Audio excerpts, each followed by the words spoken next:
세계적인 복음 전도자 빌리 그레엄 목사님과 함께 동역했던 찬양 사역자가 있는데 그분 한국인입니다.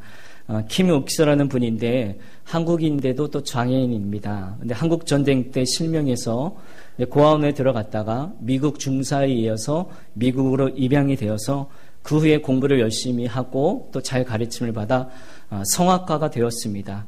근데 성악가가 되은 후에 목사님을 만나서 예수님을 믿게 되었고, 그래서 빌리 그레엄 목사님과 함께 찬양과 간증 사역과 말씀 사역으로 복음을 같이 전하는 그런 팀 사역을 했던 분이 있습니다. 근데 그분이 이런 말을 합니다. 사람들이 나를 맹인이라고 생각하고 나를 인도할 때 100m 앞에 뭐가 있다고 말씀해 주지 않습니다. 다만 바로 발 앞에 물이 있으니 건너뛰어라. 층계가 있으니 발을 올려놓으라고 그렇게 말합니다. 나를 인도하는 신분이 내가 그를 믿고 그가 분명히 성실하다면 나는 그를 믿고 목적지까지 안심하며 갈 수 있습니다. 마찬가지로 하나님의 인도하심도 마찬가지입니다. 이렇게 고백하더라는 겁니다. 여러분, 내일 삶은 우리가 어떻게 될지 아무도 모릅니다. 더군다나 1년 후, 10년 후는 저희들이 기대하고 꿈꾸는 바가 있지만 더더욱 우리가 어떻게 될지는 모릅니다. 그래서 하나님의 인도를 하루하루 받는 것이 우리들에게는 매우 중요한 일들입니다. 저는 여러분들이 숨쉬는 순간순간마다, 호흡하는 순간순간마다 주님과 동행하는, 그래서 오늘 찬송의 고백처럼 주님이 나의 피난처임을 고백하는 여러분 되시기를 주님의 이름으로 축복합니다. 어제도 뉴스를 통해서 봤듯이 중국에 또 지진이 또 발생했습니다. 지난 2011년도에는 일본의 쓰나미가 굉장히 크게 밀려와서 많은 피해를 주고 사람들이 힘들어하고 엄청나게 어려운 일들을 겪게 되었습니다. 그런데 경제학에서는 이 재해를 갖다가 재해 경제라는 말로 해석하고 또 풀이하고 있더랍니다. 지진이 오고 홍수가 오고 태풍이 오는데 이런 자연재해 같은 것이 일정 기간이 경과하게 되게 되면 재해 지역이 경제가 좋아지더라는 이론을 내놓게 됩니다. 그래서 재해 경제는 3단계가 있습니다. 1단계는 재해 직후로 손실의 단계, 그리고 2단계는 간접 손실의 단계, 실업률이 실업이 증대되고 또 여가 활동에 손실이 되는 그런 간접 손실의 기간이 있고, 그러나 그 후에 3단계는 회복기에 들어간다 그럽니다. 그래서 회복과 재건의 기운을 타고 경제가 풀리고 이제 돈이 풀리게 되고 일이 많이 생기고 거래가 많이 활발해지더라는 것이죠. 어쩌면 장기간으로 보면 단기간으로 재해라는 것은 인간에게 엄청난 피해를 주고 엄청난 영향을 주지만 이것을 경제적으로 장기적으로 풀리게 되게 되면 재해를 당하는 것이 오히려 새로운 발전의 전화 위복의 계기가 되더라는 주장이 있습니다. 여러분, 오늘 이런 맥락에서 오늘 신명기와 여호수아 1장의 말씀을 저희들이 살펴보려고 하는데, 신명기는 모세의 죽음으로 끝이 납니다. 그런데 여호수아는 모세가 죽자 여호수아를 하나님께서 그동안 훈련시키시고 믿음의 훈련을 시켰던 여호수아를 이스라엘의 지도자로 세우신 후에 가나안 땅을 향한, 약속의 땅을 향한 행진으로 여호수아가 시작되고 있다는 것이죠. 내 종 모세가 죽었으니 이제 너희는 모든 백성과 일어나 더불어 요단을 건너라 라는 말씀으로 시작하는 내용이 여호수아라는 것입니다. 어쩌면 제 경제처럼 이스라엘 민족들에게 이제 전화위복에, 모세가 죽었다라는 것은 이스라엘 민족에게는 엄청난 충격이라는 겁니다. 근데 모세가 죽었다라는 것을 성경의 표현에 빌고 보면 그가 늙어서 죽지 않았습니다. 어디가 병이 들어서 죽지도 않았어요. 어디가 몸이 좀 허약해져서 나이가 다 차서 죽은 게 아니라 성경에 보면 모세가 죽었던 것은 그가 120인데도 불구하고 기력이 쇠하지도 아니하고 눈이 밝아 있다, 그렇게 말하고 있습니다. 그러니까 우리가 말하는 죽음과는 좀 다르죠. 그러니까 우리는 몸이 쇠약해지고 기력이 없어지고 이제 다 기운이 떨어졌을 때에 죽음을 경험하게 되는데 모세는 그러지 않았습니다.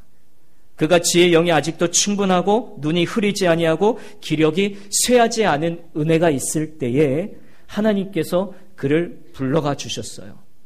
사람들 편에서 볼 때는 왜 불러가셨는가요? 모세는 아직도 기력이 충만하고 눈이 흐리지 않았고 120세의 많은 나이인데도 불구하고 충분히 이스라엘 민족을 끌고 갈 수 있는 지도력이 있는데도 불구하고 하나님께서는 모세를 데려가셨다라는 거예요. 데려가셨다는.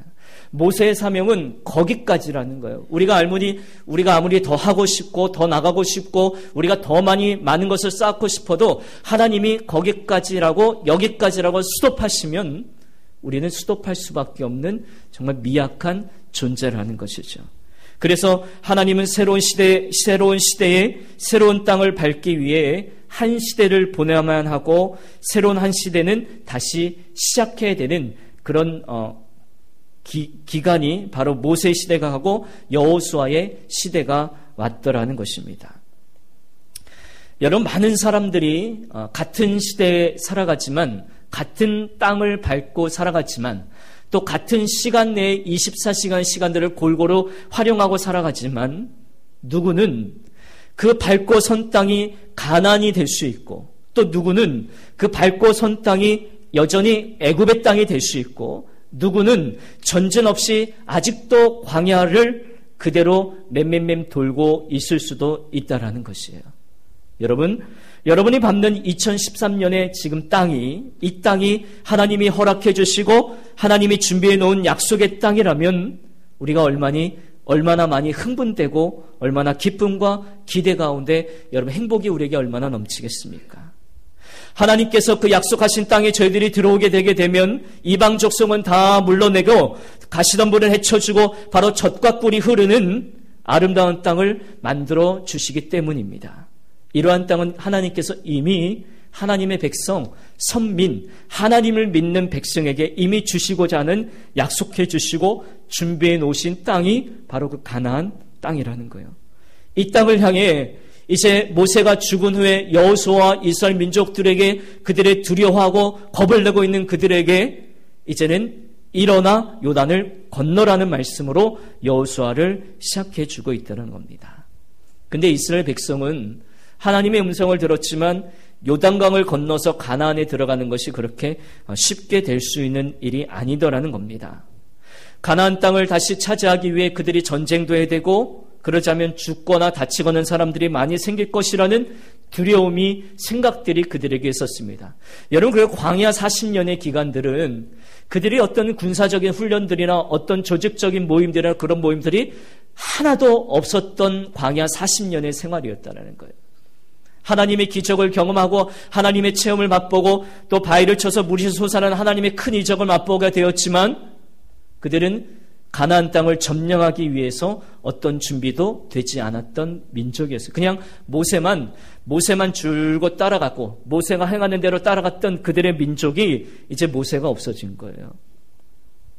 그들에게 어떤 망설임이 있었던 것 같습니다. 또 하나는 모세라는 지도자가 있었는데 모세가 있었기 때문에 그들은 어쩌면 광야 40년의 생활을 두려움 없이 잘 견뎌낼 수 있었습니다. 그런데 그가 죽었습니다.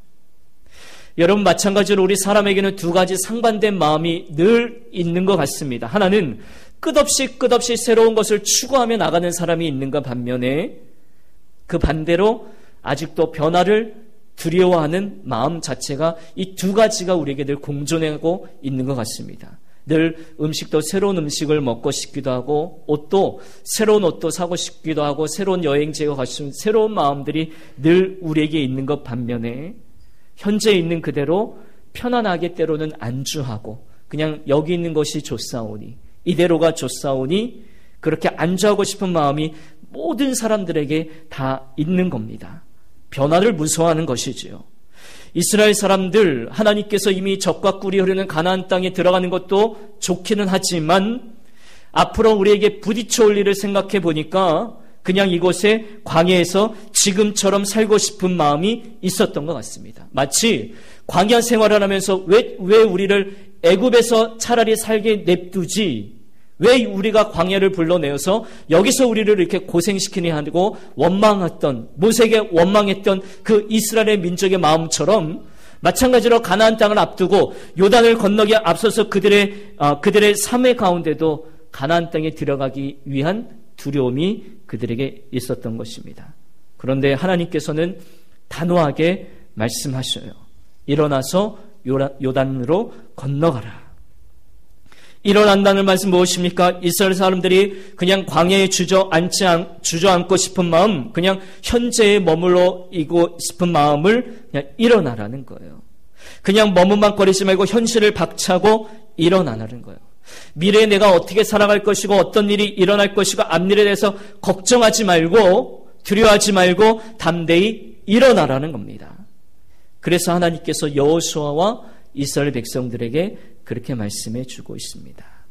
하나님께서는 이미 여호수아를 통해 그들을 일으키시려는 하나님의 뜻과 계획과 섭리와 간섭하심을 이미 세우시고 여호수아를 훈련시켜 주셨습니다.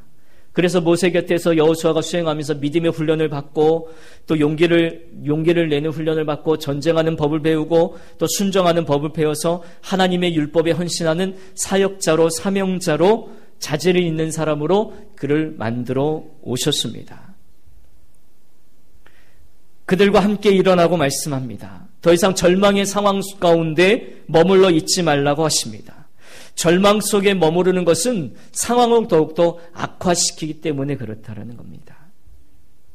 한 노인이 이제 가파른 언덕을 올라가고 있었습니다.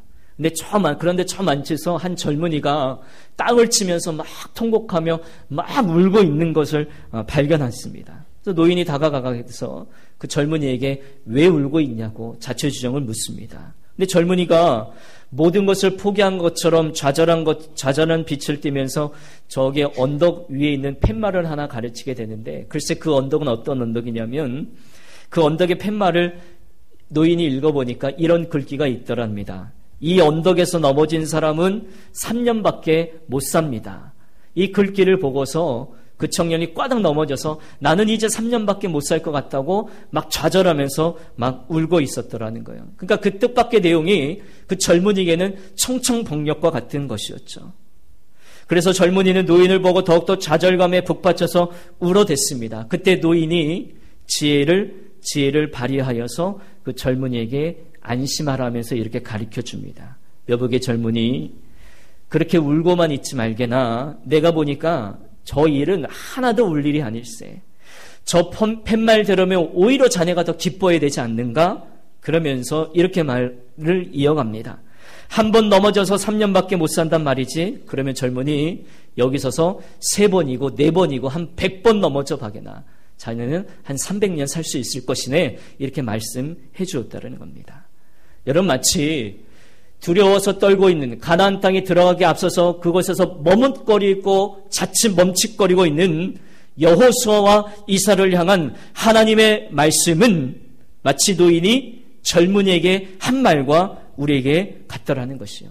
더 이상 좌절하지 말고 새로운 미래를 향해, 가나안을 향해 전진하라는 거예요. 그래서 강하고 담대하고 두려워하지 말고 놀라지 말라는 말씀들을 먼저 이스라엘 백성들에게 주신 겁니다. 불확실한 미래였습니다. 마치 가나안 땅은 그들에게 보이지 않는 어떤 상황과 똑같았습니다. 그렇지만 하나님께서는 말씀에 의지하여 요단을 건너라 말하고 있습니다. 비록 우리가 육체적 눈으로는 뭔가 잡히지 않지만 하나님의 약속을 통해서 이제 펼쳐질 요단 땅 건너를 땅을 향해서 나가라고 하나님은 말씀해 주고 있습니다. 여러분, 삶은 어떻습니까? 여러분, 아직도 여러분들이 두려워하고 또 믿음의 삶을 살아가지 못하고 또 절망의 자리에 머물러 있는 모습이지는 않습니까? 오늘 본문 말씀은요, 강하라, 담대하라, 놀라지 말라, 두려워하지 말라, 이런 말씀을 계속해서 반복해주고 3번이나 똑같이 반복해주고 계셔요. 6절에도 말씀해주고 있습니다. 7절에도 말씀합니다. 9절에도 말씀해주고 있습니다. 극히 담대하라. 또 이 말씀만으로는 부족하니까 9절 가서 하나님이 또 말씀해 주셨어요. 강하고 담대하라, 두려워하지 말라, 놀라지 말라, 또 말씀해 주셨습니다. 여러분, 요단강을 건너라는 하나님의 말씀을 들었던 이들이 아마 많은 걱정이 있었던 것 같습니다. 생각해보면 이스라엘 사람들이 왜 안 그랬겠습니까? 40년 동안 전쟁 준비 한 번도 하지 못했던 그들이었기에 정말로 밀려오는 두려움은 한두 가지가 아니었을 것이라는 겁니다. 그런데도 불구하고 하나님은 가라 말씀해 주셔요. 왜 가라 말씀하셨을까요? 훈련되지 아니한 민족들, 아직도 점령이라는 것이 뭔지도 모르는 민족들에게 왜 가라 말씀하셨을까요? 여러분, 우리는 다 알고 있습니다. 하나님이 나와 함께 하시겠다. 하나님이 우리를 사랑하신다. 하나님이 나를 도와주신다. 절대로 하나님은 나를 절대로 혼자 내버려 두시지 않으신다. 믿으시면 아멘 하시기 바랍니다. 내가 어려운 일 당할 때도 하나님이 나에게 힘이 되어주신다는 것을 우리는 잘 알고 있고 그걸 믿고 있죠. 그래서 지난날 돌이켜보면 우리 삶 가운데 얼마나 많이 나를 사랑해 주시고 나를 건져주시고 또 나를 응원해 주시고 나를 도와주신 일들 내게 베풀어 주시고 말할 수 없는 표현할 수 없는 사랑들이 너무너무 많다라는 거예요. 그때는 몰랐는데 지나고 나면 하나님께서 모든 것을 합력하여 선을 이루시는 하나님의 선하신 손길이 내 삶 가운데 있었다는 사실들을 저희들은 깨닫게 됩니다. 이쯤 되면 이제는 앞으로의 우리의 삶이 마음 턱 놓고 아무 걱정도 아니하고 걱정 금시하지 아니하고 세상을 여러분 살아가야 되지 않겠습니까? 근데 여러분 어떻습니까? 또 조금만 어려움이 생기게 되면 그 모든 사실들을 다시 까맣게 잊어버리게 되고 또 염려하고 또 불안하고 또 걱정 근심 때문에 밤잠을 설치는 모습들이 우리의 모습 아니겠습니까? 그러나 여러분 가만히 한번 생각해 보십시오. 지난 나간 날들에 우리에게 하셨던 그 하나님의 은혜가 또 내가 두려워하지 말라, 걱정하지 말라, 놀라지 말라, 내가 너와 함께 하겠다라는 그 하나님의 약속이 이 말씀을 정말 우리가 믿는다면 우리가 왜 걱정하고 왜 두려워하겠습니까? 때로는 우리가 생각하죠. 왜 이러는가? 왜 우리 믿음은 이거밖에 안 되는가? 왜 내가 말씀대로 살아가지 못하는가? 그러면서 또 염려하고 또 걱정하는 거예요. 그런 모습 너무나 부끄러운 모습 아니겠습니까? 이와 같이 하나님께서는 우리의 그런 연약한 모습을 너무나 잘 알고 계시고 또 한편 이스라엘 민족의 나약함을 너무 잘 알고 계시는 그 하나님께서는 이 말씀으로는 안 되겠다고 생각해서 하나님께서 또 말씀하여 주신 것 같습니다. 이번엔 아주 구체적으로 이스라엘 사람들의 마음을 안정시키기 위해 그 걱정을 이제 완전하게 사해 주시기 위해 이제 구체적인 대안의 말씀을 다시 한번 또 말씀해 주셔요. 그것이 바로 오늘 본문 5절 말씀입니다. 여러분 성경을 보시고 5절 말씀 한번 다시 한번 읽겠습니다. 시작. 내 평생에 너를 능히 대적할 자가 없으리니 내가 모세와 함께 있었던 것 같이 너와 함께 있을 것임이니라. 내가 너를 떠나지 아니하며 버리지 아니하리니. 아멘, 아멘. 동행의 약속을 주시는 거예요. 모세와 함께 있었던 것 같이 너희와 함께 있을 것임이라. 이 말씀을 우리에게 주셨습니다. 동행의 약속이죠. 그러나 우리 마음 한쪽에는 솔직히 말하면 우리 인생에 다니엘과 세 친구가 들어갔던 풀물물이 있게 되면 불 속에로 들어갔던 그런 어려움과 난관이 우리에게 있을 때 여러분 우리가 얼마나 많이 기도합니까? 3박 4일 동안 붙들며 기도하고 금식 기도하고 철야 기도하고 늘 기도하면서 어떤 기도를 드려요? 하나님 제발 이번만큼은 풀물물 안에 들어가지 않게 하옵소서. 제발 그 불에 나가지 않게 하옵소서. 우리는 이걸 붙들고 늘 기도하는 거예요. 근데 여러분 그런 기도를 드려보니까 주님의 대답은 역시 하나였습니다. 하나였어요. 내 기도를 들어주신 게 풀물물을 사라지게 불을 꺼지게 해주신 것이 아니라 주님의 대답은 나중에 깨닫고 보니 얘야 내가 풀물물 속에 먼저 들어가 있을 테니까 내가 기다리고 있을 테니까 그 안으로 들어오거라. 뜻밖의 하나님의 음성이 들려오는 거예요. 내가 물 가운데 있을 테니까 물 속으로 들어오라. 거기서 함께해 주시고 하는 하나님의 음성과 하나님의 응답이 거기 있는 거예요. 여러분 그래서 이사야서 43장에 말씀하실 때에 물 가운데로 지나갈 때에 함께할 것이라 불 가운데로 네가 지나갈 때에 너를 타지 못하게 막을 것이라 강을 건너갈 때에 너를 침몰하지 못하게 할 것이라 그렇게 말씀해 주고 계세요. 강을 건너갈 때 물로 지나갈 때에, 불 가운데 지나갈 때에 함께 할 것이라 말씀해 주시는 거예요. 근데 우리의 소원은 어떻냐고요? 우리 제발 하나님 나 불 속으로 들어가지 않게 해주십시오. 내가 강 속으로 빠지지 않게 해주세요. 우리는 자꾸자꾸 현실을 외면하고 도피하고 가나안 땅에 들어가지 아니하려는 마음으로 자꾸자꾸 살아가는 마음들이 우리들에게 있다라는 거예요. 근데 주님은 그렇지 않으세요. 들어오라는 거예요. 들어와서 나와 함께 강하고 담대하고 놀라지 말고 모세와 함께 있었던 너희 하나님이 너와 함께 있어 너를 이 세상에서 대적할 자가 하나도 없으리라는 놀라운 하나님의 말씀을 오늘 우리에게 주시고자 하는 것입니다. 여러분 어떻습니까? 여러분 다 지금 그렇게 믿고 계십니까? 여러분 어떻게 하셔야 된다고 생각하십니까?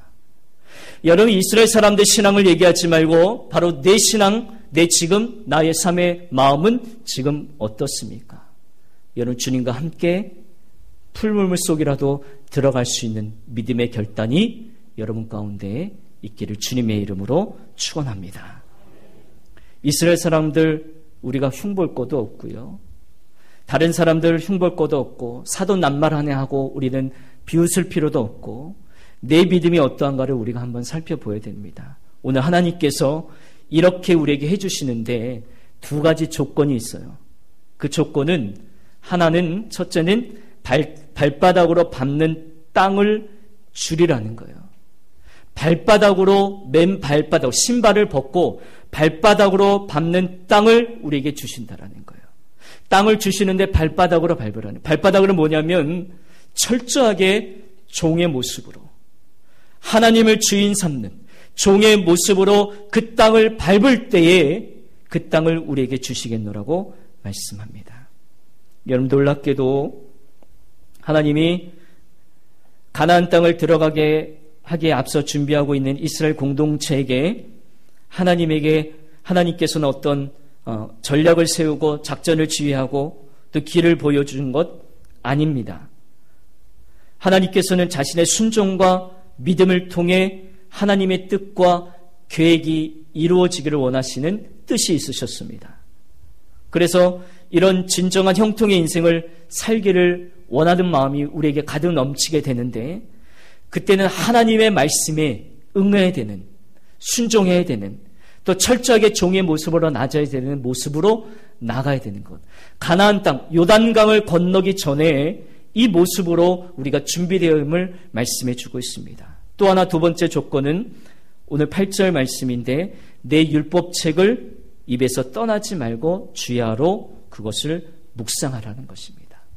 가나안 땅을 들어가기 전에 요단을 건너기 전에 발바닥으로 그 땅을 밟으며 어떤 전략과 전쟁의 무기와 어떤 그거와 상관없이 하나님의 말씀을 주야로 묵상하는 힘이 그 가운데 있게 되게 되면 평생토록 우리를 대적할 적이 우리에게 없다고 하나님께서는 오늘 우리에게 말씀합니다.